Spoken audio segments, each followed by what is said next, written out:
बिस्मिल्लाहिर्रहमानिर्रहीम। इय्याका नअबुदु व इय्याका नस्तईन। मेरे पाकिस्तानियों, आजकल जो प्रेशर और जो जुल्म तहरीक इंसाफ के ऊपर किया जा रहा है, तो इसकी तो खैर पाकिस्तान में तो कोई मिसाल नहीं है। थोड़े से लोगों के ऊपर माजी में ज़रूर हुआ, लेकिन इतने ज़्यादा लोगों से, यानी 10,000 लोग जेल में डाल दिए। हमारे जो भी सपोर्टर वर्कर जिसका पता चलता है तहरीक इंसाफ से कुछ, उसको जेल में डाल देते हैं। लेकिन सिर्फ यही नहीं किया, इनमें से कईयों पर तशद्दुद किया, और तशद्दुद उन लोगों पे किया जितने वो तहरीक इंसाफ के साथ खड़े हैं और वो कहते हैं कि हम इसको नहीं छोड़ेंगे, उनके ऊपर और ज्यादा हर किस्म का जुल्म भी किया जाता है, तशद्दुद भी किया जाता है। मैंने वीडियोस देखी हैं एजाज चौधरी की, डॉक्टर यास्मीन राशिद, शहरियार अफरीदी, उमर चीमा, मियां महमूद रशीद, ये जब निकलते हैं अदालत के लिए, जब इनको लेके जाते हैं, तो क्योंकि वो स्टेटमेंट देते हैं कि हम खड़े हैं पार्टी के साथ, उनके ऊपर कईयों पे तशद्दुद किया गया। एजाज चौधरी पे किया गया, मियां महमूद रशीद पे किया गया, और फिर हमारे सारी या लीडरशिप जेल में है और या लोग छुपे हुए हैं, और खास तौर पे जो कि टिकट होल्डर्स हैं। अब ये टिकट होल्डर्स के पीछे पड़े हुए हैं कि किसी तरह उनको पीटीआई से दूर करें, और कई कर चुके हैं। कईयों ने कहा जी वही जो हाथ खड़ा करके, जी हम तो पाकिस्तानी फौज के साथ हैं, हम तो 8-9 मई को बड़ी उसकी मजम्मत करते हैं और हम पार्टी छोड़ रहे हैं, सब कुछ माफ हो जाता है उनका। उनमें से ऐसे भी हैं जो कि अब लॉबी कर रहे हैं कि लोगों को किसी तरह पीटीआई के टिकट होल्डर्स को तोड़ के, तो कोई एक नया ड्रामा बन रहा है किंग्स पार्टी का, तो उस तरफ लेके जाए, तो वो भी चल रही है गेम। लेकिन जो लोग छुपे हुए हैं, जिनको फिर उनके घरों पे अटैक होता है और घर तोड़े जाते हैं, दरेशक्स पूरी फैमिली है पॉलिटिकल, उनके इन्होंने जो उनका फार्म हाउस है वो तोड़ दिया, और हमारे उमर यूब के घर में घुस गए। वो अभी आतिफ खान हमारे उसका इस्लामाबाद में घर है, वहां घुस गए, उधर ढूंढ रहे हैं। वो सारे जो छुपे हुए हैं, नौकरों को ले जाते हैं उठा के, और फिर रिश्तेदारों के पास पहुंच जाते हैं, ख्वातीन का धमकी देते हैं कि हम आपकी औरतों को उठा लेंगे। यानी इस लेवल पे पहुंच चुके हैं कि कभी भी कोई तस्वर नहीं कर सकता था कि पाकिस्तान की सियासत में हम इतना गिर जाएंगे कि ये कहा जाएगा कि अच्छा हम तुम्हारी औरतों को, तुम्हारी बच्चियों को, हम उनको नहीं छोड़ेंगे। ये उस एक लेवल तक पहुंच चुके हैं। औरतों को पकड़ के उन्होंने जेलों में डाला। राना सनाउल्लाह की प्रेस कॉन्फ्रेंस आई कि जी कि हम खुद ही कुछ ड्रामा करने लगे हैं रेप का। ये डरे हुए हैं औरतों को निकालते हुए। इनको पता है कि कोई औरत किसी किस्म के इंतशार में मुलव्वस नहीं थी, किसी जलाने में, जो हुआ आर्सन, जो घर जलाए गए हैं, जो 3-4, इनको पता है कोई औरत उस पर नहीं थी। बल्कि इनको पता है कि अक्सरियत स्वाय थोड़े से ज्यादा 100 होंगे, 150 लोग होंगे। इनको पता है बाकी कोई पुरअमन एहतजाज कर रहे थे। और मैं फिर से बता दूं, एक जमहूरियत में आइन हमें हक देता है कि हम पुरअमन एहतजाज कहीं भी कर सकते हैं। अगर जिस तरह मुझे कमांडो एक्शन से उठाया गया फौज ने, तो उसका रिएक्शन किधर जाना था? जिधर मिलिट्री सिंबल्स हैं उसके बाहर ही एहतजाज होना था ना। उन्होंने और किधर जाना था? अगर पुलिस उठाती तो पुलिस स्टेशन जाते। तो ये कहना कि जी जियो फेंसिंग से हमें पता चला आप उस वक्त वहां थे और उधर से उठा के उनको जेलों में डाला जा रहा है, यानी ऐसा औरतों को, यानी ऐसा मैं छोड़े मुसलमान माशरे में, मैं कभी किसी और वो माशरे जिधर औरतों की इतनी इज्जत नहीं होती, वहां मैंने ये कभी नहीं देखा। और एक खातून वकील, उसको उठा लिया 2 दिन पहले, सुबह के 3 बजे उसके घर जाके उसको उठा लिया। कि जी जियो फैन से मैं आप जमान पाक में उस वक्त वहां थी, पता चला कि आप इस एरिया में थे, तो ये कौन सा कुछ जुर्म है?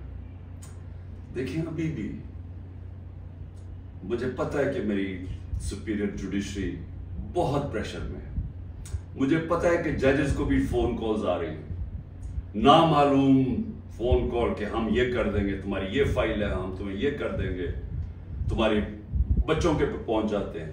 ये मुझे पता है कि इस वक्त जुडिशरी के ऊपर वो प्रेशर है जो कभी पहले नहीं था, और मुझे ये भी पता है कि सारे मुल्क के इदारों को सिर्फ इस्तेमाल किया जा रहा है एक काम से, कि किसी तरह तहरीक इंसाफ को खत्म किया जाए। FIA का सारे काम खत्म है, वो भूल गए हैं कि शहबाज शरीफ ने 16 अरब रुपए का FIA ने इतना बड़ा ओपन एंड शट उसका करप्शन केस पकड़ा था, मकसूद चपरासी वाला। FIA को पता है कि 4 वो गवाह भी मर चुके हैं, सबको ही हार्ट अटैक हो गया। उनको पता है कि उनका एक बड़ा जबरदस्त ऑफिसर डॉक्टर रिजवान, वो भी हार्ट अटैक से मर चुके। लेकिन FIA को कोई और काम नहीं, तहरीक इंसाफ के ऊपर कैसे केसेस ढूंढने हैं और कैसे इनके लोगों के ऊपर इंतकामी कार्रवाई करनी है। नैब का काम अब ये हो गया है, जब से वो उनके पिछले नैब के चेयरमैन जिन्होंने कहा कि मैं ये गलत काम करने के लिए नहीं तैयार हूं, रिजाइन किया, और सुना नैब ने उसको स्टैंडिंग ओवेशन दी जब वो जा रहा था।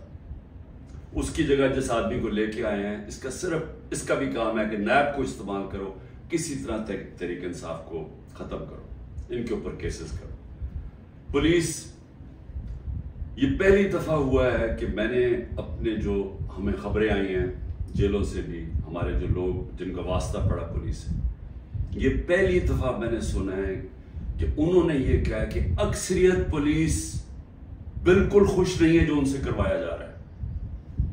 अक्सरियत, जो पुलिस की अक्सरियत है, वो समझते हैं कि बहुत बड़ा ये जुल्म किया जा रहा है, अंदर गुल्लू बट इन्होंने घुसाए हुए हैं और पीछे से नामालूम अफराद का प्रेशर आता है, उनकी वजह से ये काम कर रहे हैं। तो इसका मतलब पुलिस जिसका काम इस मुल्क में मुजरिमों के पीछे जाना, वो सब कुछ भूल चुके हैं। उनका सिर्फ 1 पॉइंट एजेंडा है, नीचे थाने लेवल के ऊपर कोई तरीके इंसाफ का मिले, निचले लेवल पे आप अगर वो कोई किसी की सिंपैथी भी है तरीके इंसाफ से, उनको किसी तरह हटाया जाए, उस लेवल पे पहुंचे हुए। और जो करते हैं, जब एक ही खबर आती है कि घर तोड़ देते हैं, चीजें तोड़ देते हैं, धमकियां देते हैं, बिजनेसेस बंद कर देते हैं, बिजनेसेस के ऊपर पहुंच जाते हैं, रोजगार बंद कर देते हैं, तो मेरा सवाल एक है कि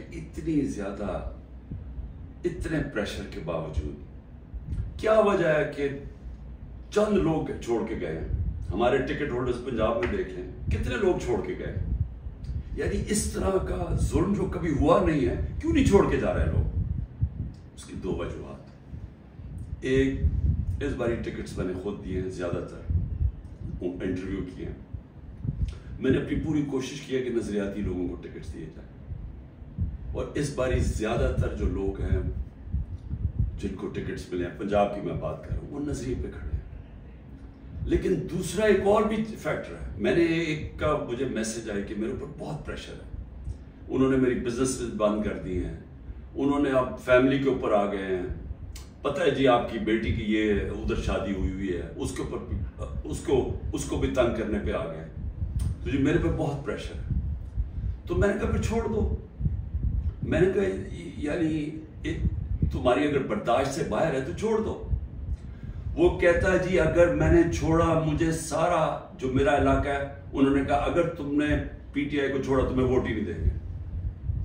सो ये जरा समझने वाली बात है कि लोगों को ये एहसास हो गया है कि इस वक्त जिसने छोड़ा उसकी पॉलिटिक्स खत्म, और जो छोड़ के गए हैं उनमें से कई लोगों को तो हमने टिकट से नहीं दिए थे, तो उनको तो वैसे ही यानी छोड़ना हो तो ड्रामे किए हैं, और कई जो छोड़े हैं उनको हमने टिकट से नहीं देने थे। लेकिन जो इसको टिकट्स मिल चुके हैं, सवाल यह है कि ये क्यों नहीं छोड़ रहा है। मैं आपको यकीन दिलाता हूं कि कभी, फिर से मैं रिपीट करता हूं, इस मुल्क की तारीख का कभी ऐसा प्रेशर नहीं पड़ा हो क्या रहा है? तहरीक इंसाफ को तोड़ने के लिए पाकिस्तान के इदारे खत्म, हमारे सारे इदारों को सिस्टमेटिकली तबाह किया जा रहा है, हमारी जुडिशरी के ऊपर इतना प्रेशर डाल दिया है, और ये सारा धमकियां दे के, डरा के, धमका के, जब हमारे पास फाइलें आपकी, उनको डरा दिया है। इदारे जिस तरह मैंने कहा, पुलिस, वो वैसे उसका वन पॉइंट एजेंडा पकड़ के तरीके इंसाफ के लोगों को जो भी हो, जिधर भी मिले, पकड़ के अंदर डाल दो। और उसके अलावा जो जिन इदारों ने इस मुल्क में क्राइम रोकनी है, उनका काम लगा दिया, जिस तरह FIA, नैब है, इनका काम लगा दिया कि सिर्फ पार्टी को खत्म करो। तो मैं अब समझना चाहता हूं कि जा किधर रहे हैं आप? यानी चले, मैंने जिस तरह कहा कि मैं बातचीत करने के लिए तैयार हूं, मुझे समझाएं तो सही कि आप कह रहे हैं कि इमरान खान को हमने कांटा डाल दिया है, तो उसके बाद जाना किधर है हमने? यानी कोई रोड मैप तो होगा ना। तो मैं रोड मैप अभी तक जो समझ रहा हूं वो ये है कि एक किंग्स पार्टी तैयार कर रहे हैं कि ये जो तहरीक इंसाफ के जो भी लोग निकलेंगे उनको उस पार्टी में डाल देंगे, और फिर ये सीटें बढ़ जाएंगी, नून लीग, पीपल्स पार्टी, क्योंकि नून लीग का तो उनको पता है कि घोड़ा बैठने वाला है, वो जलसे करते हैं, वो लोग ही नहीं आते। पब्लिक की इनको समझ आ गई है कि पब्लिक नून लीग, क्योंकि नून लीग जुड़ी हुई है ये सारे जुल्म के साथ, वो उनको नुकसान, एक तो उसका नुकसान हो रहा है, दूसरा माशी तौर पे बैठ के मुल्क जो रुपया है, जो जिस तरह हर रोज रुपया गिर रहा है, तो मुल्क तो तबाही की तरफ जा रहा है। जो महंगाई बढ़ती जा रही है, तो महंगाई तो हर अब इंसान को घर में इफेक्ट कर रही है, मिडिल क्लास को, हर तनख्वाहदार को इफेक्ट कर रही है महंगाई। तो उनको तो पता है कि इन्होंने ना नून लीग ने कोई सारे मुल्क में गवर्नमेंट बनानी है, तो ना बनानी है पीपल्स पार्टी ने, छोटी पार्टीज रह गई, तो इन्होंने एक किंग्स पार्टी का मिल मिला के कोई एक ये लोगों का इकट्ठा करके कोलिशन सी बनानी है। मेरा सवाल ये है कि क्या इस तरह की कोलिशन पाकिस्तान को इस मुश्किल वक्त से निकाल सकती है? मैं जब से गवर्नमेंट से निकला हूं, मैं एक बात कह रहा हूं कि जब तक हमारे मुल्क में एक मजबूत गवर्नमेंट, और मजबूत गवर्नमेंट क्या होती है, ये नहीं कि एस्टैब्लिशमेंट उसके पीछे खड़ी है, ये मजबूत गवर्नमेंट नहीं होती। मजबूत गवर्नमेंट वो होती है जिसके पीछे अवाम खड़ी होती है, जो अवाम जिसके ऊपर इत्तेमाद करती है। ये लोगों को इकट्ठा करके और एस्टैब्लिशमेंट पीछे खड़ी हो जाए, और किसी का ख्याल है कि जो आज पाकिस्तान को मसले मसाइल आ गए हम इसमें से निकल जाएंगे, कोई इस खुशफहमी में ना रहे, क्योंकि ये सिर्फ एक पब्लिक मैंडेट से जो गवर्नमेंट आएगी वो बड़े फैसले करेगी, वो इस मुल्क में इस्लाहत करेगी, वो इस मुल्क में कानून की हुक्मरानी कायम करेगी। उसके बगैर पाकिस्तान सरवाइव ही नहीं करता। ये मेरे से सुन लें, ये मुल्क बचेगा ही नहीं अगर हमने इस मुल्क में रूल ऑफ लॉ, कानून की हुक्मरानी ना कायम की। ये जो जंगल का कानून है ये मुल्क को तबाह कर रहा है। अब कोई इस वक्त लोगों की उम्मीद खत्म हो गई है पाकिस्तान से, लोग छोड़ छोड़ के जा रहे हैं। जो प्रोफेशनल्स हैं, जो सबसे बड़ा असास है मुल्क का, जो आपके पढ़े लिखे लोग हैं, जो कि स्पेशलिस्ट हैं, जिस तरह मैंने आपको कहा 10% शौकत खानम के कंसल्टेंट छोड़ के जा रहे हैं। 10% मुश्किल से मिलता है कैंसर के स्पेशलिस्ट। उनको पता है वो दुनिया में कहीं भी चले जाए उनके 2 या 3 गुना ज्यादा सैलरी मिल जाएगी उनको बाहर, क्योंकि डिमांड है दुनिया में। तो इस तरह हर प्रोफेशनल जिसकी दुनिया में डिमांड है वो सोच रहा है छोड़ के जाने का, क्योंकि उसको उम्मीद ही नहीं नजर आ रही। लोग मुश्किल वक्त बर्दाश्त कर लेते हैं अगर आगे उनको उम्मीद हो। लोग मुश्किल वक्त बर्दाश्त कर रहे थे, कोरोना के बाद एक मुश्किल वक्त आया हुआ था, लेकिन लोगों को नजर आ रहा था कि ठीक है, हालात बेहतर हो रहे हैं, माशत ऊपर जा रही है, इदारे फंक्शन करने शुरू कर दिए हैं, कोई इंटरफेरेंस नहीं है। इमरान खान ने कभी किसी जुडिशरी के अंदर इंटरफेयर नहीं किया, नैब को उसने नहीं कहा कि फलाने आदमी के ऊपर कार्रवाई करो, किसी FIA को। मेरा जो मैंने सनाउल्लाह है वो IG, मेरे ख्याल में अभी पता नहीं किधर पोस्टेड है, IG थे। एक दफा कहो कि मैंने कभी किसी के खिलाफ इंतकामी कार्रवाई का कहा। हमारे सारे 95% केसेस पुराने थे। ये बोलते हैं नून लीग वाले कि जी अब हमने भी बड़ा सफर किया, अब आप करें।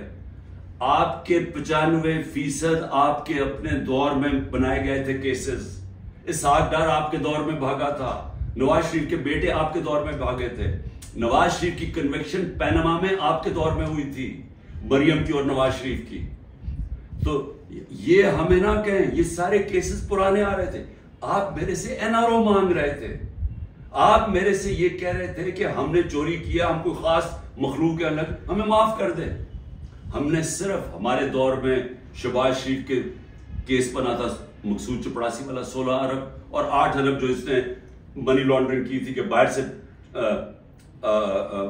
पापड़ वाला और इनके नाम पे और चीनी वाला के नाम पे इन्होंने फ्रॉडुलेंट पैसे बुलवाए थे। उसके अलावा हमारे कोई केस नहीं थे, हम ऑन गोइंग केसेस थे, और हमने कभी किसी से जुल्म नहीं किया, हमने कभी औरतों को नहीं उठाया, हमने कभी घरों के अंदर नहीं घुस के दरवाजे तोड़ के और सारी घर तबाह किया, हमने कभी लोगों को, कारकुनों को इस तरह के जेलों में नहीं डाला, किसी पर तशद्दुद नहीं किया। पूछे किसी से, एक आदमी बताया कि हमने तशद्दुद किया। मरियम ने जाके अटैक कर दिया नैब ऑफिस को, पत्थर मारे उन्होंने, बताए कितने लोगों को अपने एंटी टेररिज्म कोड में पड़ा, ये क्या किया? क्या मरियम के ऊपर कोई केस हुए? तो ये हमें ना कहो कि जनाब आपके ऊपर ये गुजरी, ये कभी किसी पार्टी की तारीख में पाकिस्तान में नहीं गुजरी। ये पार्टी को कभी ये खत्म करने की कोशिश है, जो पूरी तरह सारे स्टेट के इदारे लगे हुए हैं इस पार्टी को खत्म करने के लिए। लेकिन पार्टी ऐसे खत्म नहीं होती, क्योंकि पार्टी लोगों के दिलों में चली जाती है, उसका आप कुछ कर ही नहीं सकते। जो मर्जी आप करेंगे, लोगों के जब फैसला कर लेती है अवाम, तो ये जो टिकट होल्डर्स हैं हमारे सारे, इनसे पूछें, जब इनसे इंटरव्यू करें, जब आप उनको तंग कर रहे हैं तो पूछे तो सही कि इतना आपके ऊपर प्रेशर है, क्यों नहीं छोड़ रहे? उनमें से कहेंगे कि हम नजरियाती तौर पे इसके साथ हैं, हम किसी और पार्टी पे नहीं जाएंगे। साथ ये भी आपको कहेंगे कि हमें कोई हमारे हल्के में वोट नहीं डालेगा, हमारी सियासत खत्म हो जाएगी।